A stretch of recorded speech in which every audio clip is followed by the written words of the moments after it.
Tonight on CTV News, Wendy's fights back over an alcohol bid, a personal vendetta may be behind another arson on a demolition business, and more good news for travellers.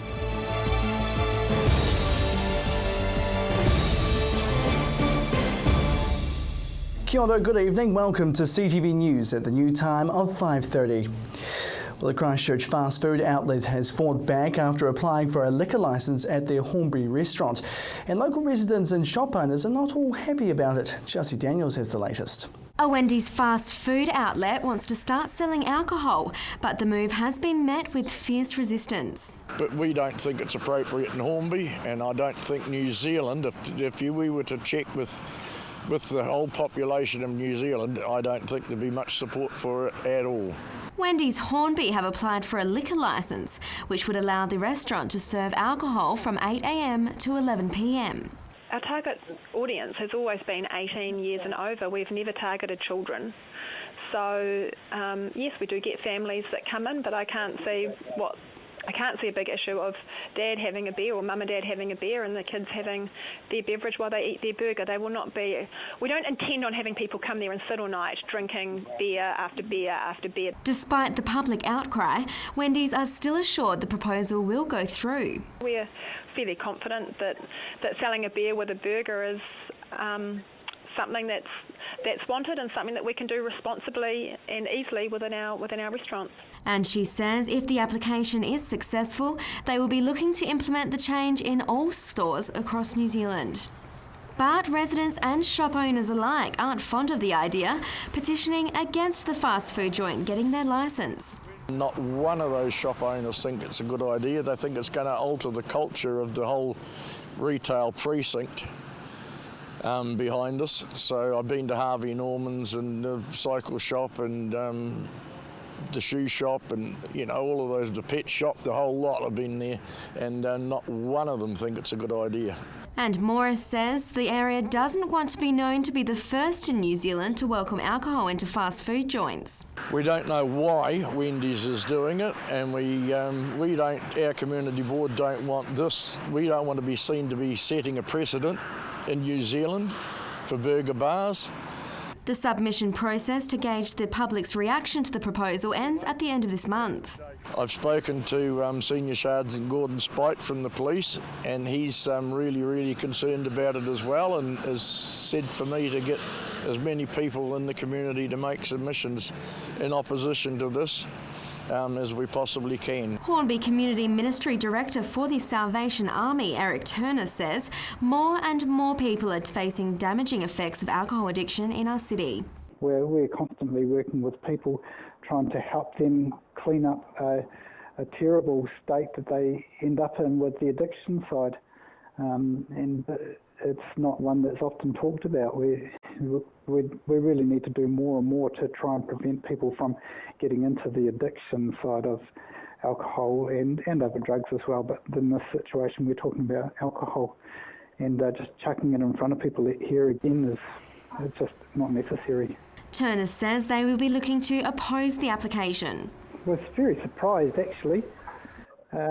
Didn't think that would be a request that might come through, and shocked. So obviously we're not very supportive of that application at all. He says New Zealand should be fighting its drinking culture, not welcoming it. We really just feel for the people that are struggling with it. The people that we're dealing with that have addiction issues or drinking problems, or else they have family members that have that. And we really limit the number of places they can go. The last thing we need is more places where alcohol is put right in front of people that are struggling. Police would not comment on the licence application, but CTV understands they are likely to oppose it. Chelsea Daniels, CTV News. And submissions regarding the liquor proposal will close next Friday. A demolition company has been hit by an arsonist for the second time in 18 months. Here's Chelsea Daniels. Police say a personal vendetta may be behind a wood-end company losing 5 more trucks to an arsonist overnight. Detective Aaron George investigated the fire at Paul Flanagan Contractors today. Without doubt, it's deliberately set fires. There's no doubt about that whatsoever. The question obviously is who has done it and why, and we keep an open mind in regards to that. And George says he seems to think the insurance value of the trucks won't be enough to cover the cost of loss. The other logical conclusion is, in my opinion, someone holds a personal grudge against Mr. Flanagan. In 2013, Paul Flanagan lost 3 trucks totalling around $300,000. The year before, another truck owned by Flanagan worth about $120,000 was also set alight. George said it is possible the 2 incidents could have been related. Back then it was 3 separate fires, and on this occasion we've got definite force 4, in fact 5 separate seats of fires. Each fire has been lit in the cab of the truck. Neighbours awoke to blasts at around 11:30 p.m. last night, with one stepping outside her house and seeing fireballs spiralling into the air.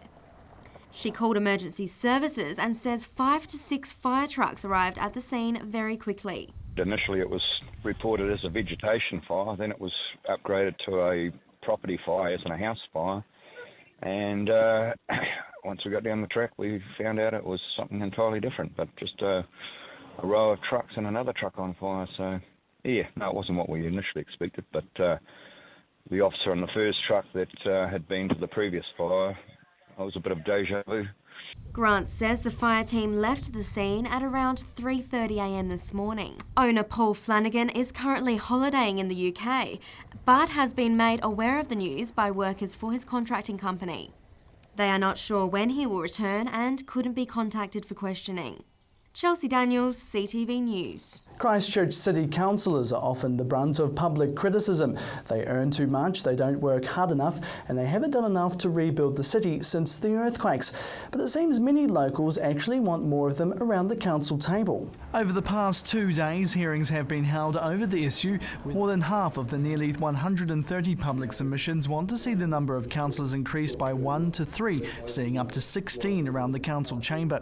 The people and residents groups who are advocating for more councillors are generally from areas badly affected by the earthquakes, particularly in the eastern suburbs. I just love here. I'm quite happy the way things are, and that's all I want. As long as they're getting paid a reasonable amount of money, the more councils, the more ideas you can have, the better. To be honest, we've got enough as it is. They just need to be a bit more effective. I think we could do it for a few more. More opinions is always good. 13 to 16 city councillors, I think we've got enough already, mate. Maybe they feel they need more, but I don't think they need more. No, I'm from the east side, so they don't appear to be doing too much over there. So, yeah, hey, if it helps, put some more on. Definitely enough. Definitely. Under the proposed new council structure, there would be 16 wards with 1 councillor elected from each. There are currently 7 wards in Christchurch and Banks Peninsula. Well, still to come here on CTV News, the latest in your neighbourhood.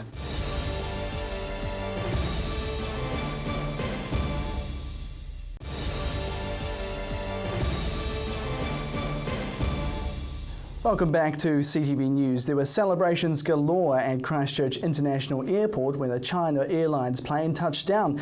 It's the first flight for the summer season, running from now until April, double the length of last year. Annabella Garwood was there for the welcome. A grand arrival for some lucky passengers, whose welcome was a touch more exciting than most and in classic Kiwi style. It certainly went down a treat. We are so welcome. It's the start of a massive season, double the length of last year, with flights now coming in from 2 of our Aussie neighbours. China Airlines will fly to Christchurch 3 times a week via Sydney and Melbourne, and an estimated 40,000 people are expected to walk through these doors over the 2015-16 summer season. With 6 flights coming in from Taipei via Australia each week, and Melbourne now in the mix, locals stand to benefit too. And so we've got a wide-body aircraft servicing Melbourne 3 days a week, which is fantastic news for people from Christchurch wanting to go over to Melbourne. You get a full international service, meal service, drink service, and it's a high-quality experience. But of course, it's those coming in who stand to boost our economy. especially businesses that took a hit post-quakes. Tekapo's Mount John Observatory is confident the influx will be felt South Island-wide. And welcome was right at the heart of Christchurch Airport last night. Annabella Garwood, CTV News. Good news for heritage advocates as more earthquake-damaged churches are set to see restoration, but it comes at a cost. It's been a long wait, but the Catholic Church is feeling hopeful they can restore their earthquake-damaged buildings throughout Canterbury.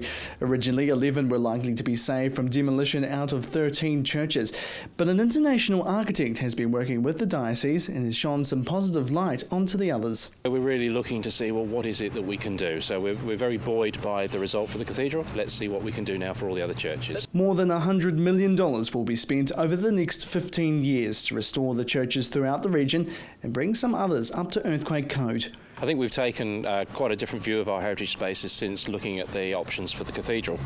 And the thing that we learned first and foremost is that if you can't save the entirety of a building, then there's a lot you can do to reuse elements of it or look to support what's there and make sure that you maintain a lot of the history that goes with that church. Earlier this year, the church committed $45 million to save the nave of the Catholic Cathedral on Barbados Street, with the possibility of restoring other areas as well.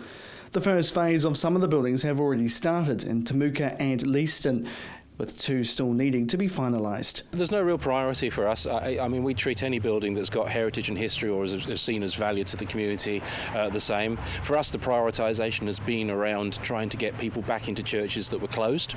So we start with those that have been significantly damaged or those which are at such a low building code that we need to do work on urgently. But for us, we see any church which has got that value to the community as an important asset to try and save. But there could be some challenges along the way. We do have to make sure that we come up with a scheme which is acceptable to the district authorities and to Heritage New Zealand, so we work very closely with them. It's not a given that they will agree with everything that we suggest.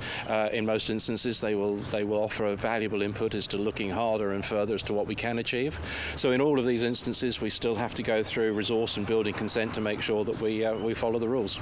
Nearly 5 years on, it's another step forward in the region's rebuild. Jared McCulloch, CTV News. The Singapore president was in town today as part of his state visit to New Zealand. Tony Tan made his way to the CTV memorial site, laying a wreath as a symbol for those who lost their lives in the Canterbury earthquakes. His 5-day visit to New Zealand also marks a half-a-century relationship between the two countries. Now let's cross to Andrew King in the newsroom with what's happening in your neighbourhood.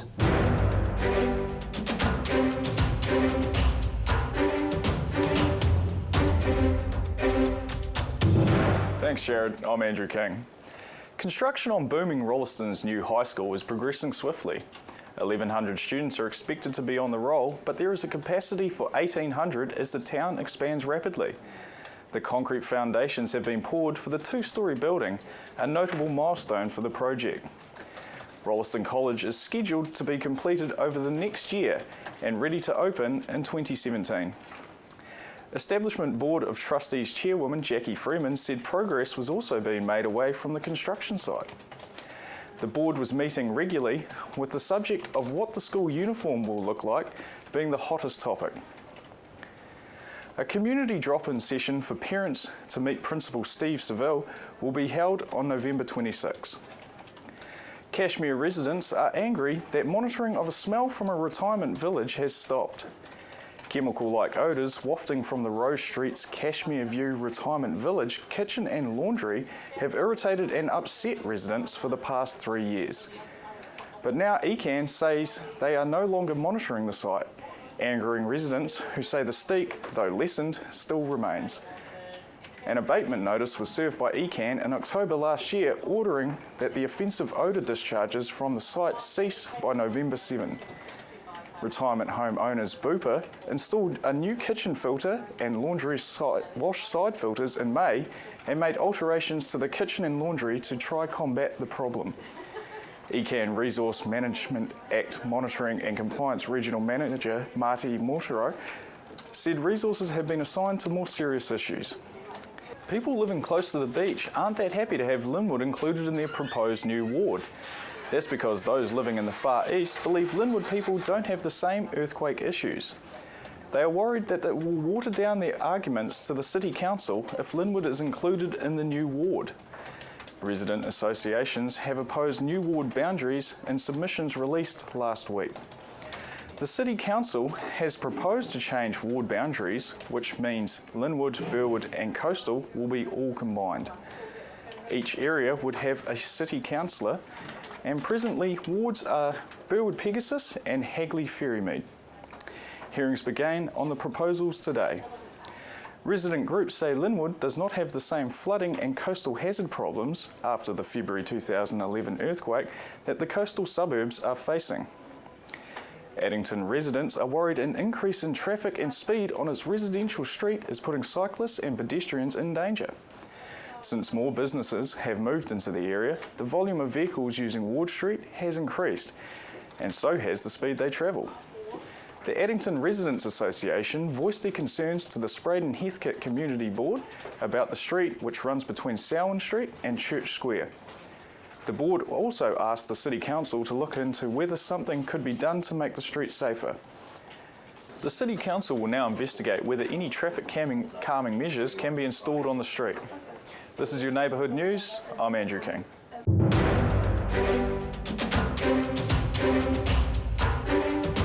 Thanks for that, Andrew. Well, still to come here on CTV News, sport and your region's weather forecast.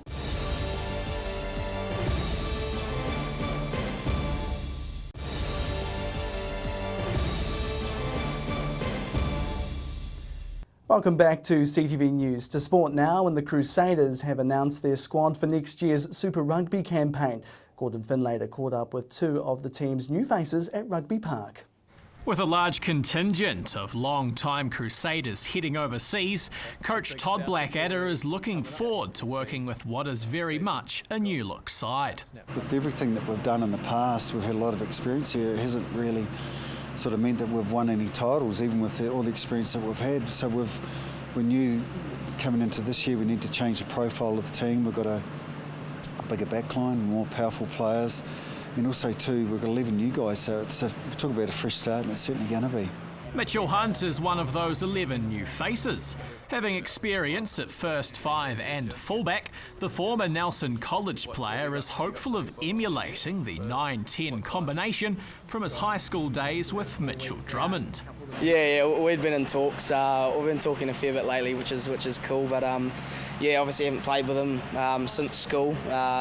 Had a couple of fixtures against him, which is always a bit of banter. But yeah, great to be back down here with him, and hopefully I'll get a game with him 9-10 again. Also making the move to Christchurch is Southlander Tim Boyce. The experienced loose forward may have already gone part way to becoming a favourite, giving Auckland the snub. There's a wee few whispers that Blues were sort of looking too, so wasn't really keen on Blues, just a big smoke, and I'm a country boy, and I don't know how I'd handle up there, but with the hills still around here, so it's pretty handy, so no, I'm quite happy to come here. And the coach is also pleased to have Boyce on his roster. He's right up there with Matt Todd. We wanted someone who could challenge him for his spot. He's tough, he's a good Southland lad, he'll fit right in. And we're really looking for a genuine number 7, and he fits that. He was just everything that we're looking for, so we're wrapped about that. One of the big talking points ahead of next year is the 10 jersey. With the likes of Carter, Taylor and Slade all departing, there will be a chance for others to put up their hands. While Ben Volavola and Marty McKenzie will be new to Blackadder, he's hoping the returning Richie Mo'unga can take his game to the next level. I thought last year, you could see that he was a bit all over the place and a little bit erratic at times, and probably everything you expect for a young man, but I haven't seen that this year. I thought he's played with great maturity and really led that Canterbury team to a victory, to be honest. I thought he's played really well and showed great courage on D. But it's like all of young guys, they usually take a couple of years to develop, and then they're ready to go, and and then you forget about the people that have been here in the past. The new look side will begin preparation at the end of November before their 26th season opens on February 27. Gordon Finlater, CTV Sport. Well, now it's time for your region's weather forecast.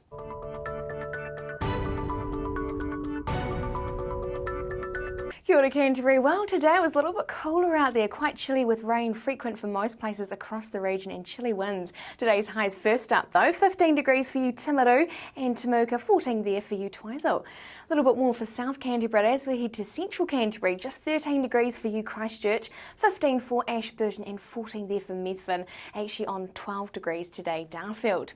Heading further north, got a little bit chillier here than we expected, updated high for you Kaikoura, you were on 12 degrees, Amberley and Rangiora also on 12, 13 degrees for you Oxford. And over to the Alpine region now, a little bit chilly here as well. Arthur's Pass 11 degrees for you, 13 for Lake Tekapo and just 12 for Mount Cook. Now tomorrow, unfortunately, that rain will be coming back. Could be quite frequent in the afternoon, just patchy rain in the morning though. Southerly winds quite fresh, 12 degrees for you Timaru and 4 for the overnight low. Ashburton, also get your wet weather gear out, could be quite soggy for your Thursday. 12 degrees is also your expected high with those fresh southerly winds. Christchurch, a little bit rainy for the Garden City as well. Rain could be quite frequent for you in the afternoon. 12 degrees for your high there and 4 for your overnight low. Looking ahead to Kaikoura for tomorrow, 11 degrees for you with southerly winds. Could be seeing snow to the 700 metre mark for you as well. Gear up for that one.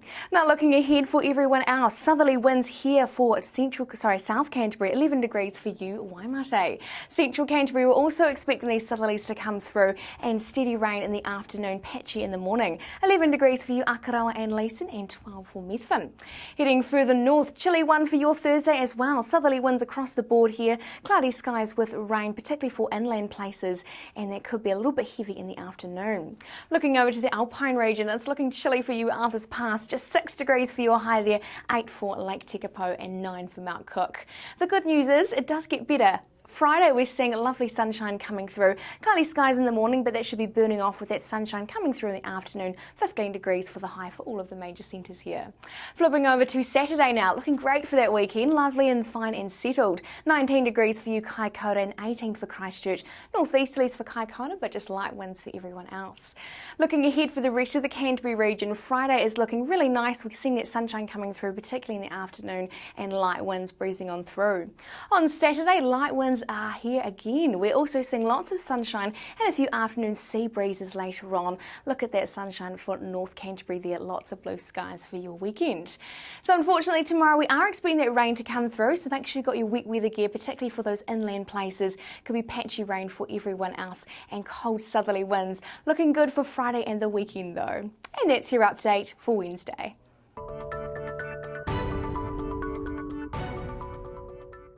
Thanks for that, Mercy, and that is CTV News for Wednesday. You can find all our stories and bulletins on demand at ctv.co.nz. Thanks so much for joining us. I'm Jared McCulloch. Have a great evening.